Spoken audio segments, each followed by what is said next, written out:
السلام عليكم ورحمة الله وبركاته. حضرات السيدات والسادة، أيها الضيوف الأكارم، بودي أن أرحب بالأطر القادمة من صحراء مغربنا الحبيب، وأتمنى لهم نيابة عنكم مقاما طيبا في درة الشرق المغرب أبركان يا تيزناس، ولكم منا سادتي أطيب الترحيب والمنى. أيها الحضور الكريم، لا يمكن مقاربة النزاع المفتعل في الصحراء المغربية وفهم مراميه دون التطرق إلى محورين: محور الخلفية والأطماع الجيوستراتيجية للدول المجاورة، ومحور التكييف القانوني والتأصيل السليم وفقا للشرائع والفقه الدولي لحيثيات المنازعة المفتعلة. إن التحليل المنصف لواقعة النزاع بالصحراء المغربية يكشف بجلاء أن المحرك للقلاقل هي دول إقليمية لها أطماع توسعية، لكنها دول أخطأت الحسابات واستعملت سياسات تقليدية. هذه السياسات لم تعد تؤتي أكلها في جيوبوليتيك النظام الدولي المعقد والمتشابك الذي نعيشه، إذ أن المصالح الاقتصادية بين الدول لم تعد تتحقق عن طريق الهيمنة والتدخل المباشر أو الغير مباشر في مناطق الثروة أو المناطق الاستراتيجية كما تفعل هذه الدول، بل تتحقق عبر التكامل والشراكة وفتح الأسواق عبر تشجيع التنافسية وتمكين الاستثمار وتحقيق الرفاهية. أما التعويل على أسطورة الانفصال في عالم يتكتل ويتشابك فهو تعويل على سراب وهدر للجهد والأموال والثروات. أما المحور الثاني من التحليل فيتجلى في تأصيل منطقي وواقعي وتكييف قانوني سليم، فلا البحث في جذور التاريخ ولا الغوص في طبائع القبائل المغربية العريقة يغني أصحاب النظرية التفتيتية، بل على العكس من ذلك تماما. فتاريخ الدولة في المغرب يحكي أن المغرب كان دولة لا مركزية وديمقراطية منذ القدم، بحيث كانت القبائل بما فيها قبائل الجنوب المغربي الصحراوي تنتخب القائد وما يسمى بأمغار، وهذا بدوره يقدم البيعة للسلطان ويهتم بشؤون منطقته سياسيا واقتصاديا واجتماعيا. ويعتبر هذا الشكل من أقوى الروابط السياسية التي تبنى عليها بها الدول الديمقراطية حاليا. ولولا التدخل الإسبانو-فرنسي الذي بعثر الحدود وخلق بؤر التوتر لما كان هناك من يتحدث عن نزاع في الصحراء. أيها الحضور الكريم،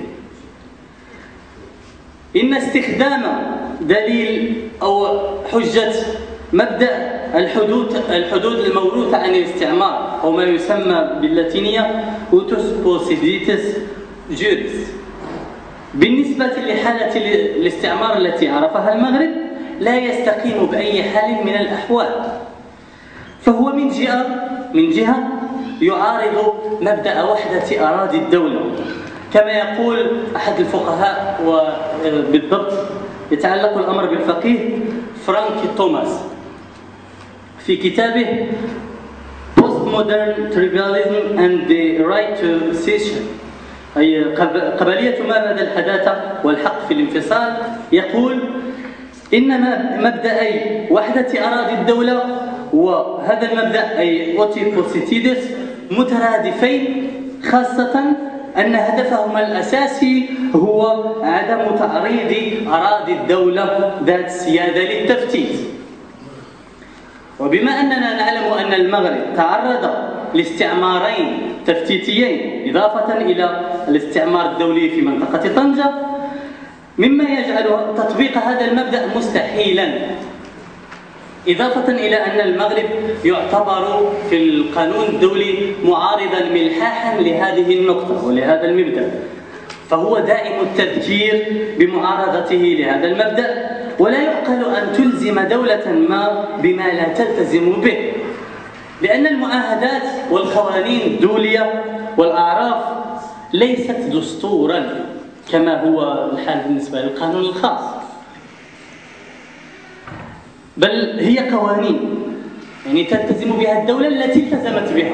إذا ما وقعت شي باكت ولا شي شرط شي معاهدة فيجب أن تلتزم بها، أما لا لأنه يتعارض مع السوفرانتي، مع مبدأ السيادة التي تتمتع بها الدول، وهو عكس ما للأفراد في القانون الخاص طبعا.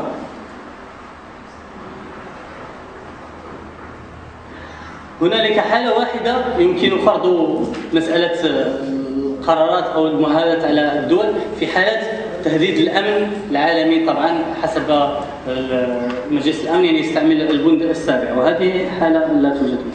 إن التكييف القانوني الأسلم لوضع النزاع في الصحراء يستوجب في الحقيقة تطبيق بنود معاهدة أو ما يسمى بإعلان عدم جواز تدخل بجميع أنواعه في الشؤون الداخلية للدول، وعلى دول الجوار أن تلتزم به، بحيث اعتمد ونشر بموجب قرار الجمعية العامة للأمم المتحدة رقم 36 على 103 والمؤرخ في 9 ديسمبر 1981 في فقرته الثانية، حيث يقول هذا الإعلان: وإذ تضع في اعتبارها أي دول أعضاء المنظمة ديال الأمم المتحدة، إذ تضع في اعتبارها أحكام الميثاق ككل وتأخذ الاعتبار القرارات المتصلة بالموضوع، تعلن رسميا ما يلي: 1.